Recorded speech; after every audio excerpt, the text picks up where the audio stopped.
CTV Edmonton, local breaking news with Miriam Valdez-Carletti. Good evening. Prime Minister Mark Carney's Liberals have secured a majority government, clinching a by-election win.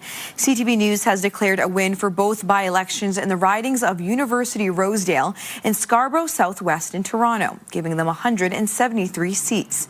They entered the night 1 seat shy of a majority after 5 members of Parliament left their respective parties to join the Carney Liberals in recent weeks and months.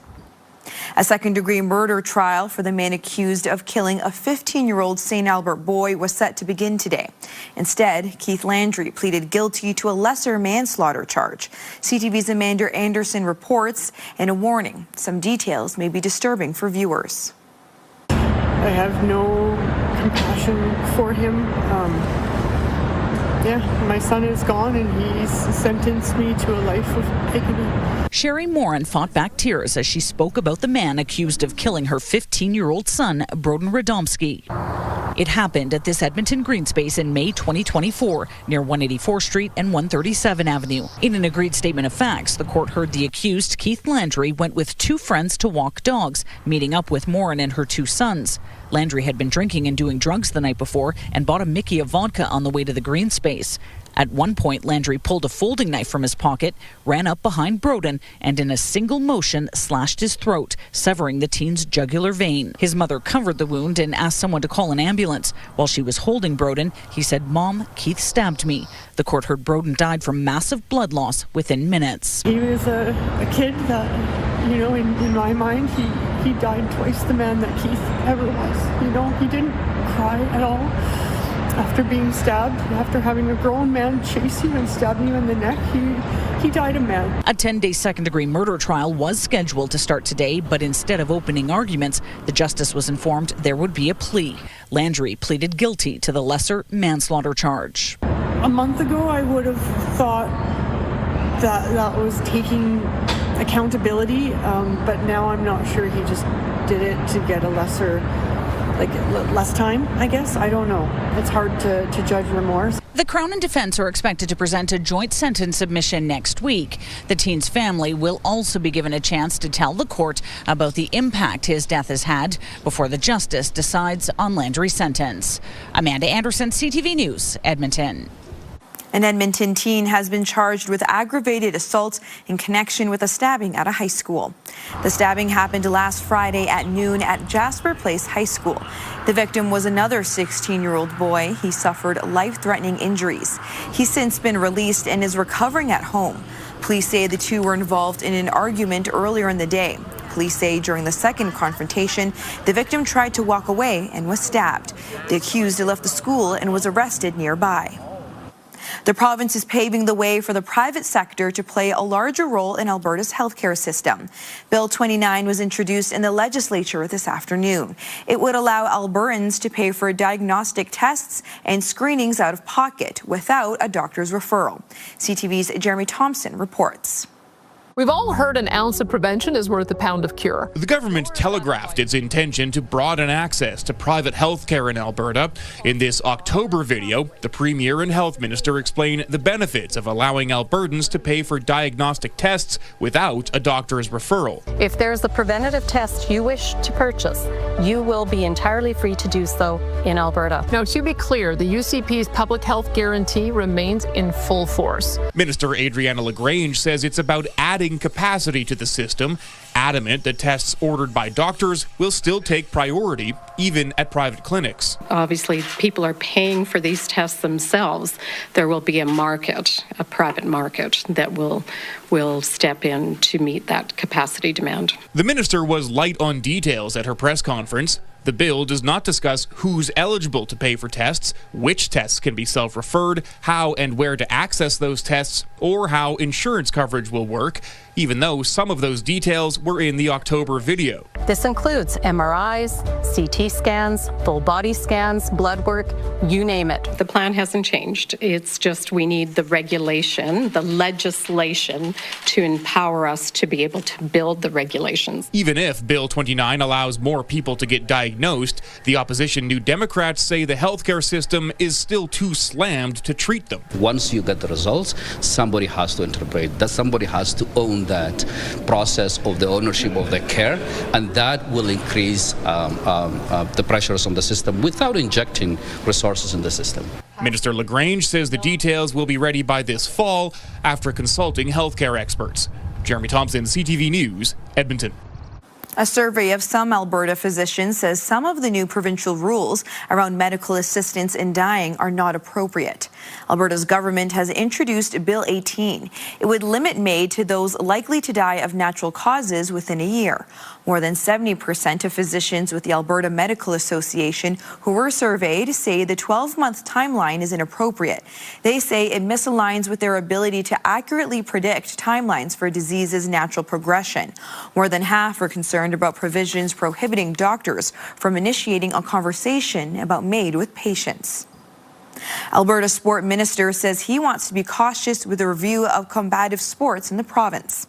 A provincial group is looking where safety improvements can be made. The provincial government started the review in January 2025, shortly after a fighter died after an event west of Edmonton. The sports minister says there is no word on a timeline for recommendations. Unfortunately, it's something that we don't want to rush right now because it's very important to get it right from the first time. And we're looking to other jurisdictions to see what they're doing right and what mistakes have been done in the past to make sure we don't repeat those mistakes. So I wouldn't commit to any timelines right now because when it comes to safety of athletes, especially combative sport athletes, we want to make sure that it's done properly. Alberta is the only province that allows regional bodies to oversee these events. The Kinsmen Fieldhouse is closed to the public until next year for some major upgrades. Some of the upgrades include the installation of artificial turf on the Fieldhouse's center courts, a 5-lane running track, new windows for more natural lighting, and improved heating and cooling systems. The city says the changes will be significant for athletes and users.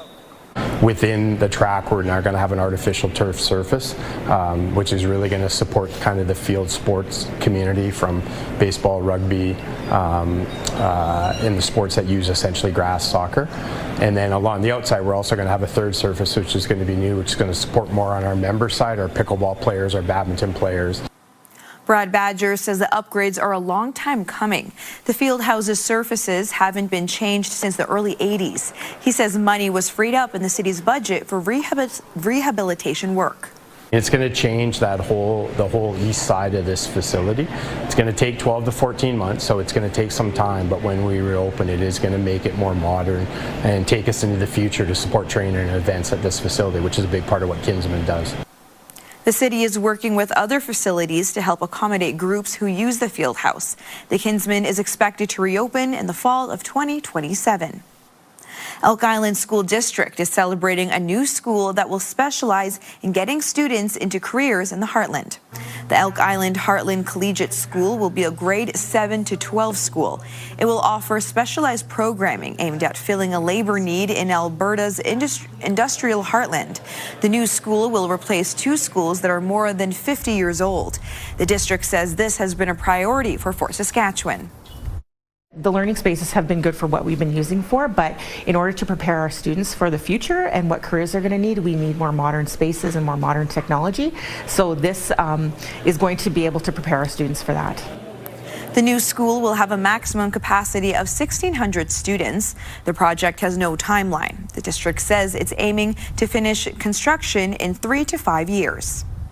A small town staple is offering up a savory reward to help catch the people that broke into its store.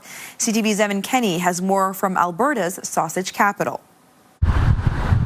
In a town known for sausage, 2 thieves tried to take down the Kubitsaw King. Baba Jane doesn't like change. The 2 crashed through the front doors of Baba Jane's Stinichi's Mundare Sausage Wednesday night. That initial drive out, there was a bit of panic because we weren't able to go into the facility yet until the police had kind of done their procedure about ensuring that no one was still inside. The sausages are safe, but the cash register was taken. They got about $90 worth of quarters. I was born and raised here.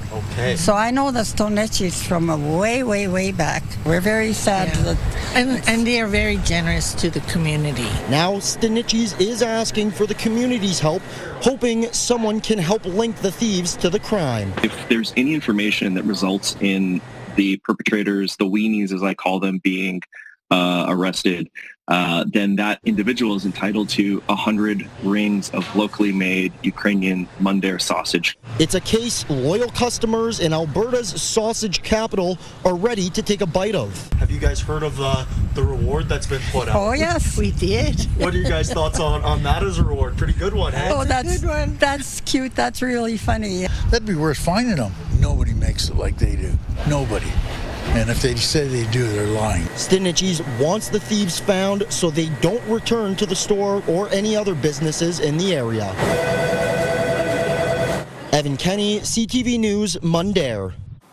A welcome sight for Oilers fans today at team practice. Superstar Leon Draisaitl on the ice weeks after suffering an injury that ended his regular season.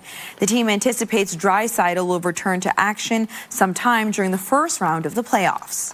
I know when I'm ready to go and when I'm forcing it. I'm highly aware of that, and this isn't an injury that you force anything with. So I'm going to see how I feel by the end of the week, and hopefully it feels great, and maybe I'm an option. Maybe it's a couple games later.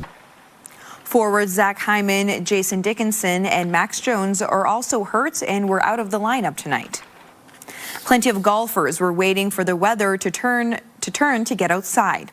And you can now hit balls on the mats at Mill Woods. The golf course tried opening its driving range in early March, but the weather put off those plans. The golf course's superintendent says that they're happy to have people back. We posted that we were opening at 11 on Friday, and people were here at 10 Friday. Yesterday we're packed. There was lineups. So yeah, it was crazy. We open at 11. It's not even 11 o'clock yet. We got guys hitting balls. So. The Mill Woods Golf Course plans to fully open next weekend if there's no snow during the week. Coming up next, dozens of Elk Island bisons being relocated to Alaska. And also just ahead, parking challenges facing the old Strathcona Farmers Market. We don't know if we needed to pay or if we didn't need to pay. Good evening, folks. 16 degrees, warmest day so far this year. And unfortunately, it's not a sign of what's to come. Some more showers and a big cool down for tomorrow, and then snow, probably heavy snow on Wednesday. All those details in just a few minutes.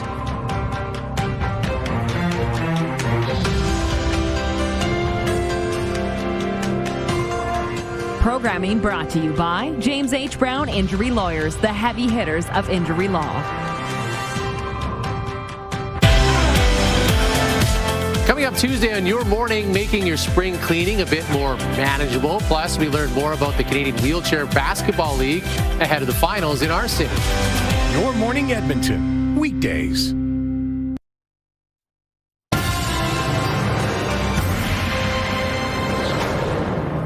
The old Strathcona Farmers Market says parking problems are discouraging visitors. There's been a noticeable dip in foot traffic, and some vendors are reporting a 50% drop in sales. CTV's Connor Hogg has more. We don't know if we needed to pay or if we didn't need to pay. They've got 4 hours of shopping for $7. Worked for me. We sat in our car for a bit and saw a lot of people struggling to pay on their phones, especially like older people. There are mixed reactions to the paid parking lot next to the old Strathcona Farmers Market. Opinions are also varied inside. I would say that since the beginning of January, since the new year, we have seen about a 20 to 30% decrease in traffic. My sales have not been affected. There's not a lot that impacts the sales of beer negatively. Like, we're pretty steady all around. They're looking for free parking around on the street someplace. They can't find that, and it's discouraging them. They're going other places looking for things. The city took over the parking lot across the street because they want to use the revenue from the parking lot for their general city budget. The parking lot next door used to be leased to the farmers market. It says the money generated all week paid for maintenance. Parking was free on Saturdays during market hours. Since we've lost the parking lot, we have been constantly talking with the City of Edmonton on possible solutions. Our most wanted solution would just be a pay machine that you can tap with. People don't mind paying for parking, but at the time we don't think that's going to happen. The market says based on newsletter subscriber responses, 70% of its customers drive there. 13% of them no longer park in the lot next door. Area Councillor Michael Jan says he doesn't believe parking is a problem here.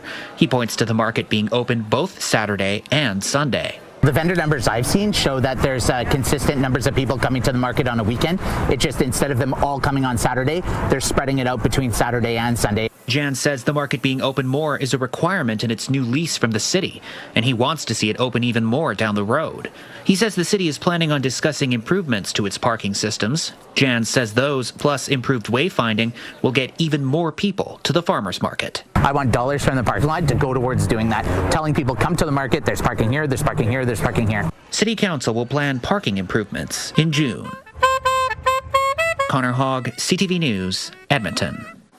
More than 36 wood bison are beginning their journey from Alberta to their new home. 44 bison are on their way to Alaska after being loaded onto trailers at Elk Island National Park today. This is the fourth bison transfer from the park to Alaska since 2008. Parks Canada says the relocation will help ensure the iconic species roam North America for generations to come. It also helps maintain a healthy habitat within Elk Island.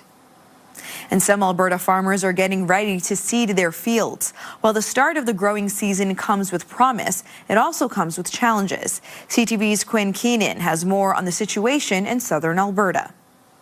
You'll soon see plenty of farm machinery out in the fields and on the roads. Most farmers will look to seed within the next couple weeks. One of the most important times of the year has farmers second-guessing every decision. Do you put some seed in the ground, or do you wait? Do you spray? There's all those fun decisions, and sometimes you get paralyzed in what to do. Recent weather has thrown a wrench into plans. Snow and rain have the fields too wet to seed. More precipitation later in the week could cause further delays. Yeah, we're hoping to get started seeding in the next week or 10 days. I know there's been a few guys that have been going in the fields already. Some of our neighbors tried here. It seemed like it was a little bit wet. The extra moisture might push seeding back, but it's also badly needed. It will help recharge the soil, which saw little moisture this winter. Recent snow and rain combined with full reservoirs is setting up farmers for success. I think the water situation is fantastic. I'm speaking for the Old Man River Dam. In fact, I think they've been letting water out. It's at 80-some% full. It's pretty early to be that full. External factors are also causing producers to think a little more about how they operate. Conflict in the Middle East has already driven up fuel and fertilizer prices, but the full impact on commodity prices is yet to be seen. Commodity prices are a real wild card right now because we're not sure what anything's going to do, whether prices will go higher because of all the turmoil across the world or if they'll stay stable where they are. It's hard to say right now, but we've seen an increase in input prices for sure. Quinn Keenan, CTV News, Lethbridge. After the break, the World Cup makes a pit stop in Calgary. Honestly, it's surreal. See it on TV, see all these great players that we grew up knowing, and it's awesome that we get to see it in person in Calgary. Programming brought to you by Green Tree Outdoor Living, where your dream yard becomes a reality.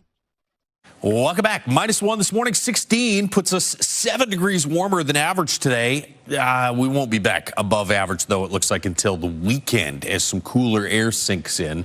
Tomorrow, cloudy. We've got some showers to start the day. Wet snow off to the west and northwest of the city.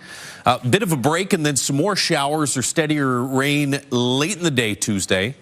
And by Tuesday night, that changes over to wet snow. Now, the heaviest of this snow will be along Highway 16 and north of Highway 16. It looks very likely that we'll see some accumulating snow here in the city, though. The question is how much of it melts before it starts to stack up. The exact timing of those heaviest pockets of snow, I think we could see 5 to 10 centimeters of fresh snow on the ground by the time we wake up Thursday morning. Even more for areas further to the north. By late Wednesday, this should drop off to the south. You get some heavier snow in through the foothills and southern parts of the province. But here in Edmonton, most of the snow should be done by late Wednesday. By late tomorrow, the heaviest of the snowfall is still west of us. So it's overnight Tuesday and through the day Wednesday that we pick up the bulk of the snow in Edmonton and areas further to the east. You can see in this purple zone north of Highway 16. At 10 to 15 is not unlikely. Some spots could see closer to 20, and there's actually a snowfall warning for Hinton Grant Cache, 20 to 30 centimeters possible. -2 in Fort McMurray tomorrow morning, +2s for Jasper and here in Edmonton. You'll see about +2 for a high in Fort McMurray tomorrow. Wet snow in the Whitecourt area. Edson seeing some showers changing over to snow. 10 for Red Deer. You'll get some snow, it looks like, late in the day on Wednesday. There's your showers for tomorrow, turning over to snow tomorrow night. Windy to go along with a couple centimeters of snow. So blowing snow is going to be a bit of an issue. Roads are going to be brutal on Wednesday, and temperatures will be dropping through the day. 6 degrees tomorrow, but -2 by Wednesday afternoon. We're back to +2 on Thursday and back to double digits by Saturday, Sunday. That is your forecast. A celebration was held inside the legislature to mark Vaisakhi.